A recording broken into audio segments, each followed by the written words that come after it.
summer in her slumber, moving sound through liquid heat. Her empty pools, all these new rules and promises we cannot keep. Does it matter how we flatter some dark dream that's meant to die? So parched our blinkered hearts can't be ever satisfied. All the misbehaviors doing her no favors, hearts were never... Hey, how's it going? Welcome to Tell You What, the podcast. My name is Mike, and backed by popular demand is the executive producer and spiritual advisor to the podcast. Susan joins us again here today. Don't you, Susan? There she is. This is a special bonus episode of Tell You What, comes to you absolutely free of charge. Another example of all we do for you, our dear listeners. Check out all our other episodes, which, as it turns out, are also free. The reason for this special episode is that David Wax Museum have just released a new record, Euphoric Ouroboric, and David Wax himself returns to the podcast to talk about it. If you want to hear the full story of David Wax Museum and David Wax, the creative person, you can check out episode number 14. Since David joined us for that episode back in 2019, we've been lucky enough to work with David and his wife and musical partner, Suze Slezak, on a couple of events. We hosted a Zoom show here at Tell You What Studios last year, didn't we? Yeah. That was a lot of fun. And in the before times, we helped them put on what they now call, I believe they call their golden hour shows. I think they were called Concerts in the Blind back then. Just an amazing, unforgettable experience. This was actually more of a production of our executive producer than it was me. She hosted this in her yoga studio, right? Made my own wildest dreams come true. Yes. You can read about this concept on their website or listen to the previous episode with David, but the basic idea was we, the audience, laid down or sat down on the floor of the yoga studio blindfolded, and the band played and sang as they walked around amongst us. We were blindfolded, as I said, the whole time. It was crazy good. Words fail to describe this experience, but you should certainly look into it and hear David talk about it because... right, Suze? Sublime. And blind. Blind and sublime. Blind and sublime. There it is. Words don't fail. Those are the words. Okay, David and Suze have been very proactive during this quarantine period. We talk a bit about this. And one part of that creative output was the just released album, Euphoric Ouroboric. And that is the main topic of our discussion today. So let's get to it.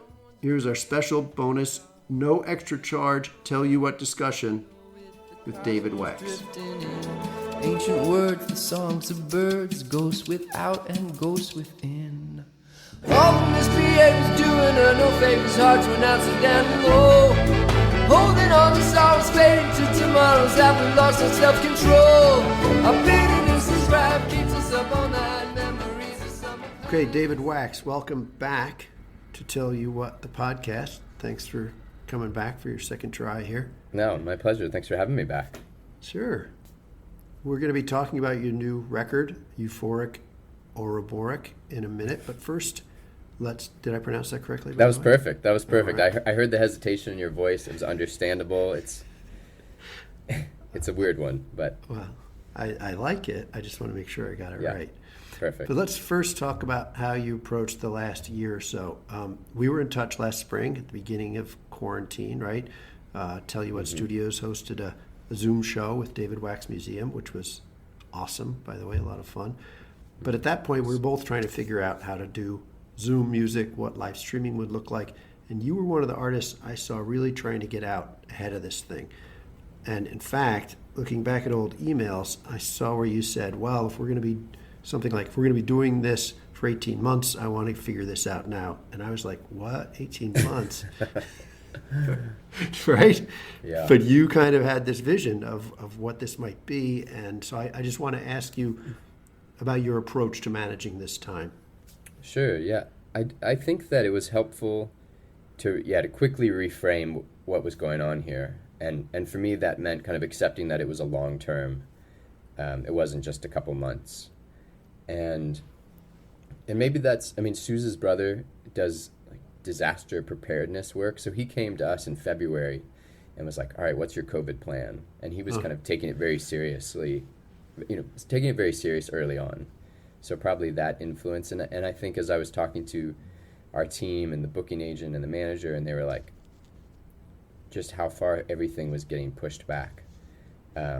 And then they're like, well, yeah, you'll want to go and play these shows, but the small venues are all going to be booked up with the larger artists because those Right. rooms will open first. So quickly I kind of in my mind made this mental adjustment that this is going to be a while, and kind of to try to see what opportunities does this present for us. And I think that just appreciating how fortunate we are that kind of technology has sped up so much, that the live streaming was a possibility, and that, you know, for all of the problems with the Zoom concert, you know, there was also something unique and special about that opportunity to connect with smaller groups of fans and to kind of really see their faces. Right. You know, so we did. I mean, I probably booked, I don't know, 50 or 60 of those for us in the first couple of months of the pandemic. Wow. And then that was on top of the 3 live streams each week we were doing. And so it was a lot. I mean, it was It's like you were on tour. yeah. But it was so much easier. It was so much easier than tour because one of the things I was realizing with all of this is just how much time and energy goes into touring and the logistics around touring. And for a band like us that tours full time, and we have a wonderful tour manager that's usually on the road with us, but even with that support, you know, just trying to keep 5 musicians and 2 kids and a road nanny and a tour manager on the road in a van, the amount of time and energy that goes into each night, and whether it's the gear and kind of figuring out where everyone's going to sleep and eat. So I just felt like such a kind of a burden of that lifted from me. And it's almost one of those things where you don't realize how much of a burden it is until it's gone, because you can't allow yourself to think about it in the moment, right? Oh yeah, you just have to. You can't question it at all Yeah. because it all comes crumbling down if you're like, wait a second, this doesn't make sense. Right. So I had to just like count our blessings and be like, we're healthy, our parents are healthy, our kids are adjusting to this, quarantine life and not being in school, and just kind of for us to be able to put them to bed and then play a show in our own house in our little attic studio felt like such a gift. So I tried to just embrace that, and the other piece of that for me was finally launching a Patreon page and finally learning how to record myself, which were 2 things that were on my list for years. But I think that I really needed the catalyst of crisis to make those adjustments to that have been kind of they've radically altered kind of our experience of being a band and the business of what we're doing. Yeah. So was this album something that became a quarantine project, or was there kind of timing of maybe putting out an album now regardless? Well, I think one of the things that happened, which was kind of a fortunate accident of all this, is that we had finished a bigger produced studio record with the full band, and it was all done before the pandemic. And so I kind of knew in the back of my mind I had that complete, and I felt so good about it, and I felt really liberated to kind of do whatever I wanted because I knew I had that in my back pocket. And so it let me be more experimental, and it was just so freeing to feel like, well, then I can just make a record here at our house, and it's not. It freed me up instead of getting kind of caught up on like, oh, is this not going to be as good as kind of being in a big studio or with a real engineer, or kind of the things that maybe would have stopped me from going down that path. And it freed me up to make this record, Euphoric Ouroboric, and then it was. I mean, this is the first of 4 records we've made this last year in the quarantine. So it's kind of just, I felt like there was just this almost this bottleneck for creativity in songs that was the bottleneck of just the constant touring and the fact that it was just so expensive every time we wanted to get the band together to record. Okay, I got to stop you. Did you say you've done 4 albums since quarantine? That's right, yeah. So, and I don't want to say that. I feel like I've seen some other artists talking about this period, and it's like, how do you talk about that in a way that's, it's not trying to brag or trying to kind of like show off how impressive we are. Like, it's just, I appreciate how fortunate we are that we have these like incredible collaborators that I've been able to work with that made this possible. Right. And just I think all the 14 years of kind of what we've put in to kind of build up this network of amazing musicians I can send tracks to, and I don't know, it's like all these skill sets I developed that felt like, gosh, it's like I can kind of churn out these songs, but I just like couldn't do anything with all of them. And so I finally have felt like, so freed up to, oh man, well, we can do this record. We finally made a Sue's record during the quarantine, a Sue's solo record. Okay. I don't want to kind of get into too many of the details of the other records because I'm kind of focusing on Euphoric Ouroboric right now. But sure. I guess it's just to give the context that it's like, I felt like we got to stretch out in all these new directions. So, you don't want to brag, but I think that's pretty impressive to have recorded 4 albums worth of songs. But let's talk about, it sounds like you don't want to talk about compromises that you made by recording at home. You kind of saw it as an opportunity. But specifically, what are the adjustments or the differences that you find between being in the studio and now what you've done at home? The Well, it kind of, I feel like this title really sums it up, Euphoric Ouroboric. And so Ouroboric comes from the mythological snake, the Ouroboros, and it's this symbol of kind of this self-referential, kind of self-consuming, like, and for me, I thought, like, oh yeah, I'm in my head with this record in a different way because I'm listening to it all the time. I'm listening to myself and my parts and my voice, and I'm editing my voice, and I'm just so much more interactive with the whole process of making it. And so I felt like, okay, there is this like dialogue with the self, but it's not like cannibalistic, like it's celebratory. I feel like I'm having so much fun in this like I'm like rediscovering the love of making a record and being in the studio, because I feel so relaxed. Like I'm not thinking about how much money I'm spending, right? On the engineer and all the guys that are not performing at that very moment on the take, and just the apparatus of kind of getting a full band in the studio is incredible. And there's a magic of when you get everybody in a room and it sounds great, and that you can't replace that. But it's like, oh, there's this whole other thing where you just kind of get to do this deep dive into each sound, and it's so much more personal, because as opposed to me kind of poo-pooing my guitar playing and getting a much better guitarist in the mix, I have to figure out the part and kind of,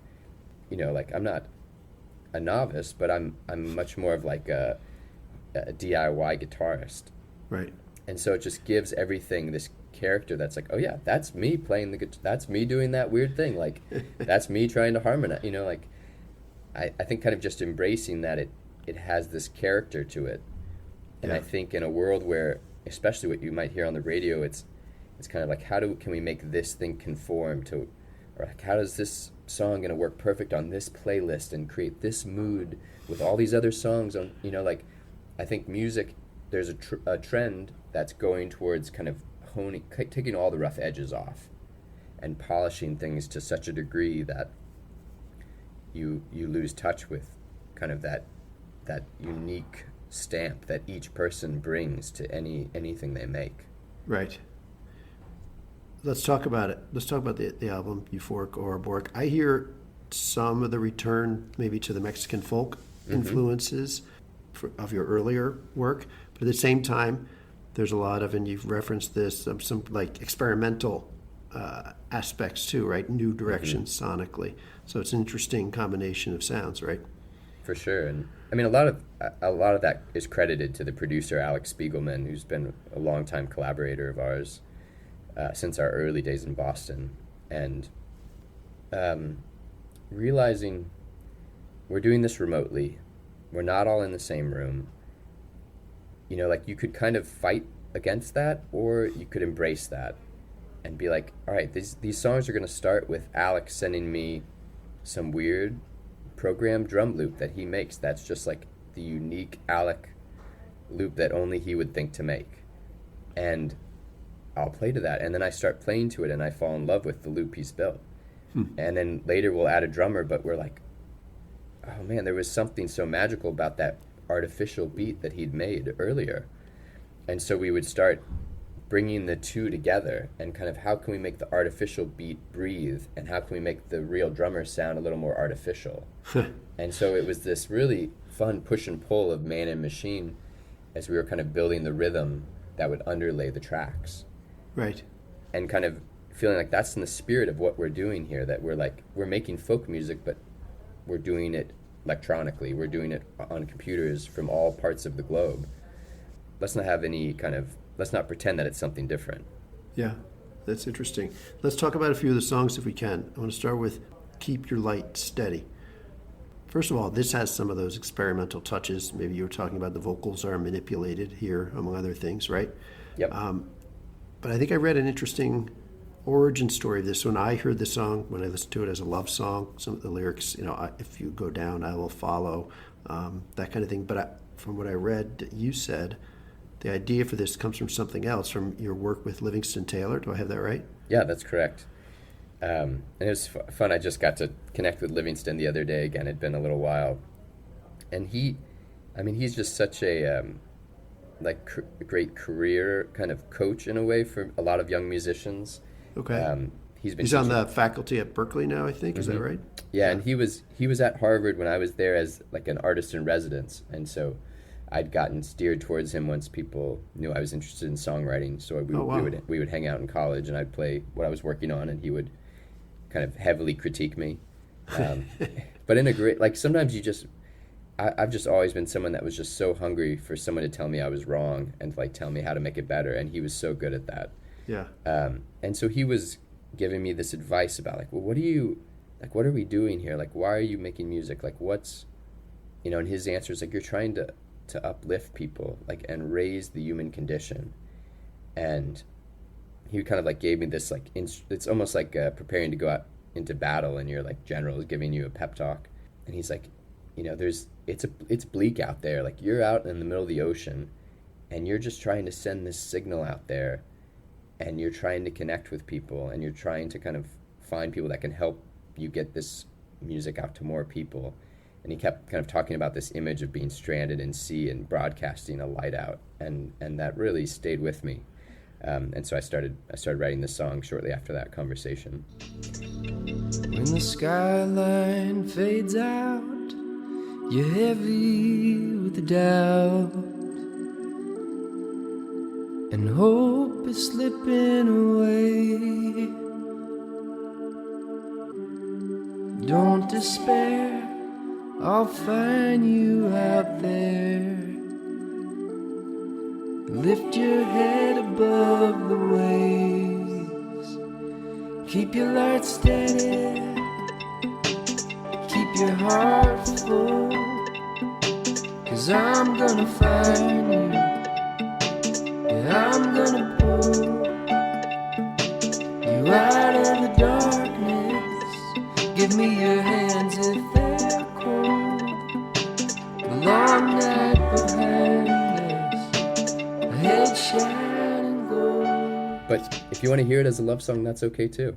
I think that's do that. And there is a lot of vocal manipulation on this. I was listening. I mean, it's so common now in pop music that people are manipulating the voice and running it through a vocoder or auto-tuner.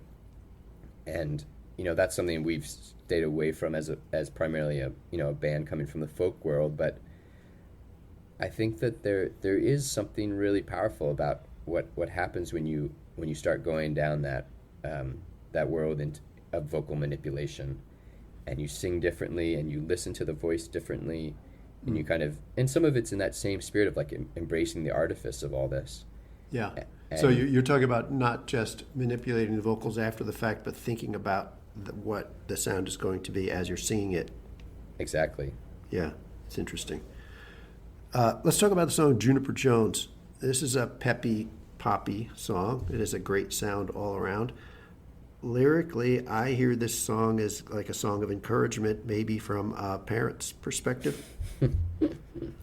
I hadn't thought about that, but I think that's great. I think that's a great interpretation of it. I'm going to continue to tell you what your songs are about. Yeah, please. I love that. I love that part of the creation where you know, it kind of has a life of its own. Yeah. And they're each valid. I think anybody's interpretation of my music is, for the most part, pretty valid. Yeah, I mean, I wrote it thinking about all these musicians that we would encounter in our early days, and you would see a band playing in some terrible bar where the sound was awful and nobody was listening, and you would just, that person was so much bigger than that room and that band, and you would just know that this person is on a trajectory, and like nothing can contain what this person has stored up in them. And there was a lot of that in Boston days, you know, being around the New England Conservatory and Berkeley, just so many amazing musicians getting their start there, but still in that early kind of primitive stage of their development or their career. And I felt like, yeah, all of us kind of have that, like we have this potential in us, and it's, you know, I was kind of like singing, you know, I think all of us also have a lot of self-doubt. And so I wanted to sing to Juniper and to kind of like be like, no, you've got this. Like you have this. And in that sense, I can totally hear how you would hear that as a parent. Because don't we want that kind of encouragement from our parents that they believe in us no matter what? And right, that's kind of what I was taking from it, yeah. Juniper Jones, all on your own. I know you can do this without 'em. Juniper Jones, you feel it in your bones, going somewhere that nobody's been. Oh, oh, oh, you don't want to be good, you want to be great. Oh, oh, after all, only fools leave it all up to fate.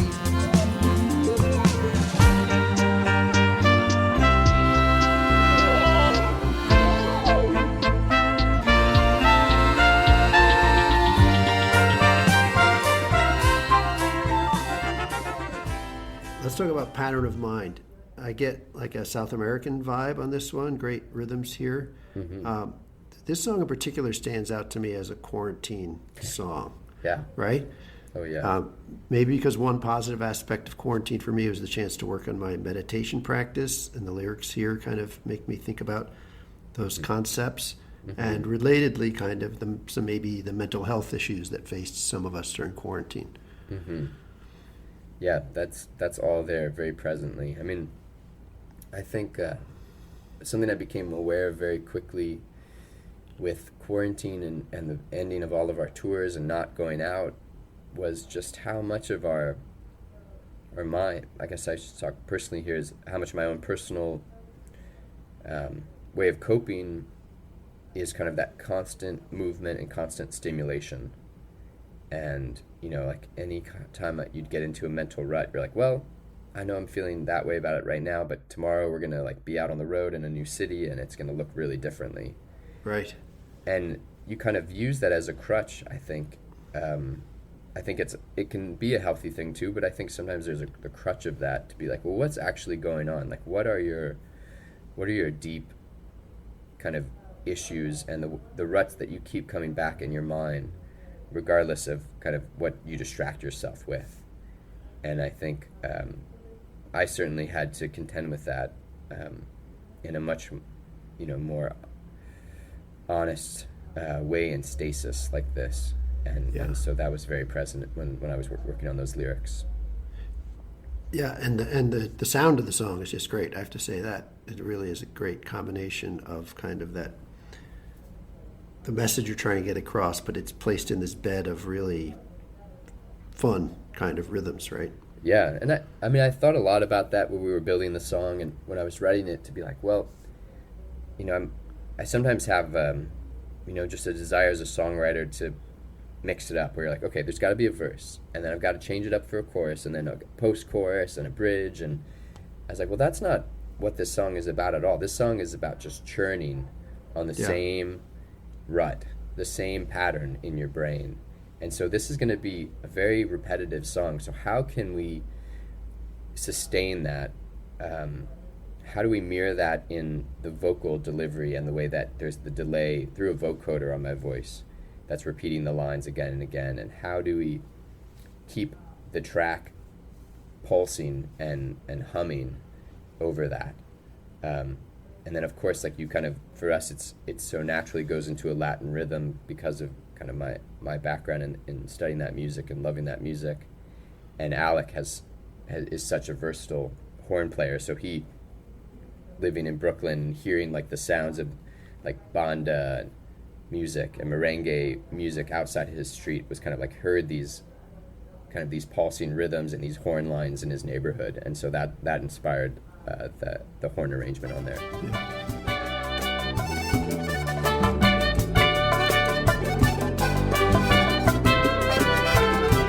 So evolved, sophisticated, every thought so innovative.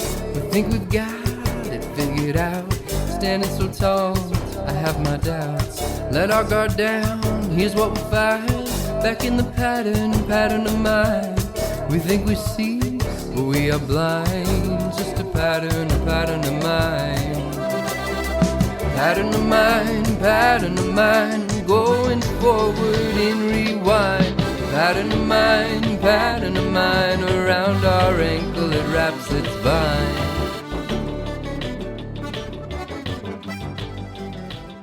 I want to try one more song, Love Comes Around. In contrast maybe to some of the other songs, this is kind of a simpler kind of lo-fi affair, right? Mm-hmm. Mostly just you and a guitar and some beautiful cello.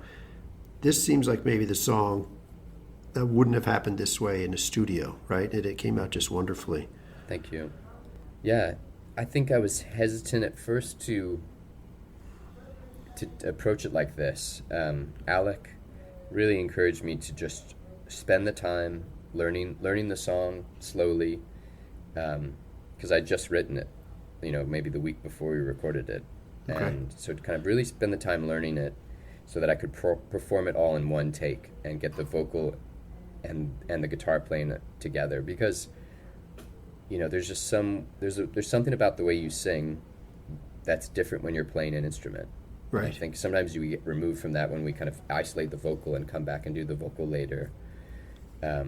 And so to kind of have those intimately bound up in the recording, and then for me to just have these evenings where I would come up into our attic studio after the kids were asleep, and I would just have it all set up, and I would just run it 5 or 6 times, and then come back the next night and run it 5 or 6 times. And I couldn't even listen to it. I couldn't bring myself to listen to it again, but I sent Alec a lot of those takes, and there was one I'd marked like rainy night, take 7, and he's like, that's the one, that's like, I just love that take of it, and I think that it captured it, and I had to kind of come to terms with different imperfections in it that I would have, in a studio, I would have kind of ironed out a little bit more.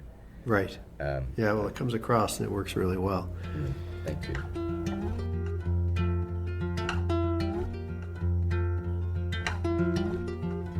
I know love comes around on another day. I can't wait.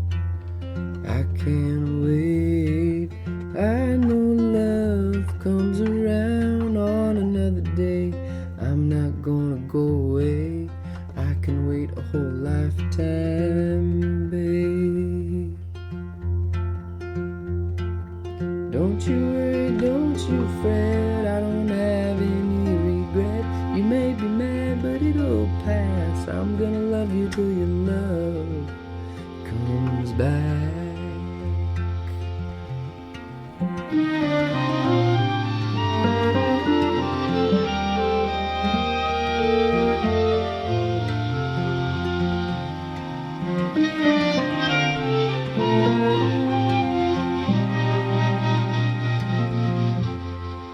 So when people are hearing this, the record will be out. What does it look like for you to support a record like this summer? Hoping to do some live shows? Hoping. I mean, trying to be realistic about that too. It's so hard to build a tour right now. If we do anything, it'll be very DIY. we have a Charlottesville release show on May 8th. Okay. And we're going to do a big live stream with Alec. He's going to come down for a week, and we're going to do a big live stream night where we're going to play the whole record and go deep in the catalog on May 4th. So we're going to, celebrate it in that way. There's a show and a live stream. Beyond that, it's like, how do you... I was talking to my friend Joe Pug the other day, and he was like, yeah, it just feels like I released a record, but it was just like an Instagram post. I mean, this is just so ephemeral. And I think that there's something about the nature of releasing that is that way right now. Yeah. And so I felt like, at least for me, because I released it a song at a time on Patreon this time around, that was my way of really kind of slowly unfolding it for the kind of most diehard listeners of ours, and really taking the time to write an in-depth kind of song by song and, thoughts and kind of backstory. And so I felt like that for me was a helpful way to feel like, okay, this is this slow unfurling that makes it feel more meaningful, or that makes me pause on what's happening here. And Alec and I have just finished, we're kind of on the home stretch on the sequel to this record. Okay. And so we're actually not going to put this out on CD or vinyl right now, but in the fall we're going to do a double CD, double vinyl release with both records. So I think that'll help make it feel a little more real too, to have that in hand and to kind of be able to like celebrate what this kind of creative collaboration has been with Alec. Yeah. Yeah, that sounds like a great idea. Yeah, and hopefully maybe the fall will look different in terms of what we're able to do to support that. Well, I think it will. Well, congratulations on this record and all you've been able to accomplish over the last year. It's pretty impressive, David. Thank you. Thanks for taking the time to talk with us today. My pleasure. Thanks so much. We'll see you out there on the road at some point. Awesome. Looking forward to it.